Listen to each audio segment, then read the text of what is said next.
Jim Brennan, and I work here at Concept Eye Clinic in Newcastle. The practice now is 14 years old. We work as an independent practice in the community. So direct sun is going to expose the eye to UVA, which can damage the cornea at the front of the eye, the lens inside the eye, and the retina at the back of the eye.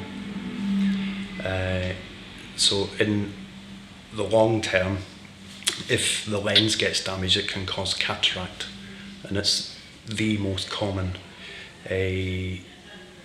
pathology that you'll find as a result of UV exposure. Yeah, so it very much depends on the type of glass. Mm-hmm. So a good example might be in a car where you've got a laminated windscreen, and in most modern cars the windscreen will filter the UV light. Mm-hmm. The side windows, however, are not laminated, so you're getting the UV exposure from the sides. And there have been studies done where they've looked at professional drivers, for instance. So if we think about cars, taxi drivers, for instance, where they've noticed skin cancers on one side of the face. Wow. Yeah, it's like predominantly on the driver's side where it's exposed to the sun. If you look at direct sunlight, which is not a great idea, and thankfully it's nigh on impossible to do it for very long, but you can damage the retina very, very quickly looking at direct sunlight. Indirect sunlight, however, is probably more dangerous because you're less aware that it's actually happening. Yeah. So it's pretty obvious when you're trying to stare at the sun, and your body's defense mechanism kicks in, the tendency is to either look away or close your eyes. Indirect sunlight, however, is exposing you to the same UV, but you're not as aware of it.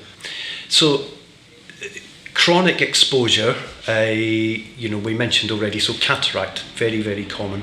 Yeah.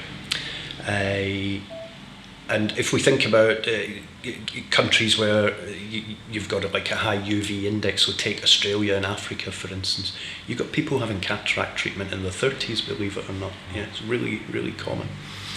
Macular degeneration, which is a disease that typically affects people from about the age of 70 onwards, but again, UV exposure is a massive risk factor for earlier development of macular degeneration. Well, yes and no. I mean, Australia's maybe not a great example for the simple reason that although the risk is higher, they're more aware of it. Yeah.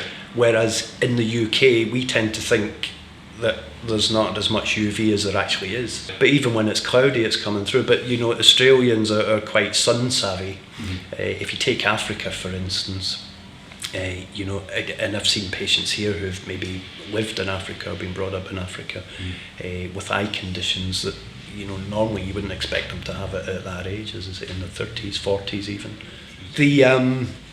We mentioned the lens inside the eye developing cataract, the back of the eye degenerating. There are also some conditions that can affect the front of the eye.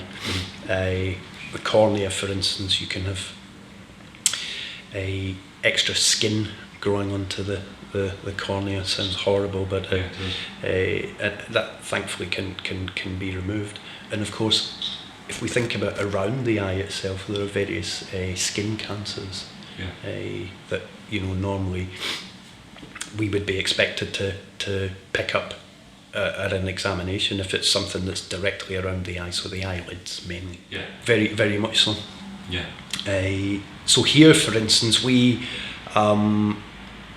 because we're in a fairly affluent area, there are a lot of patients that we see here, retired patients who spend 6 months here, 6 months in the south of France or wherever it be. Yeah. And you can see they've been in the sun a lot, and they have the associated eye problems that go with it. So it's a good question because the answer is yes and no. It depends on the type of sun damage. So the acute sun damage, so if you think about something that we talked about snow earlier, but the same would go with sand or even reflecting from the sea, you could have what we call photokeratitis, which is the same as like a welder's flash that you may have heard of, where you get a really intense reaction from overexposure to the sun in the short term. Thankfully, that's self-limiting. The eye can heal itself normally within about a week in those cases. Acute exposure to intense solar radiation can actually cause solar burns at the back of the eye on the retina, and that's permanent. That once that damage is done, it can't be undone. Yeah.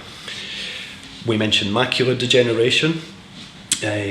Unfortunately, there's no treatment for it, so again, that damage is permanent.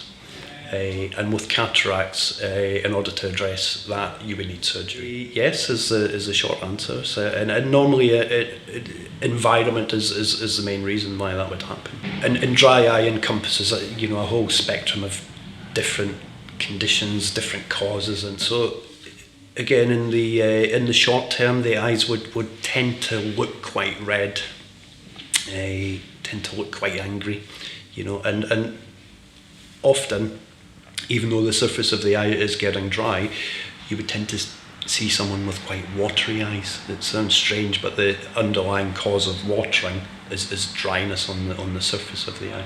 Well, that's right. So what's actually happening there is that the retina is being stressed. So you've got pigments in the photoreceptors at the back of your eye, and essentially with overexposure, these pigments get bleached.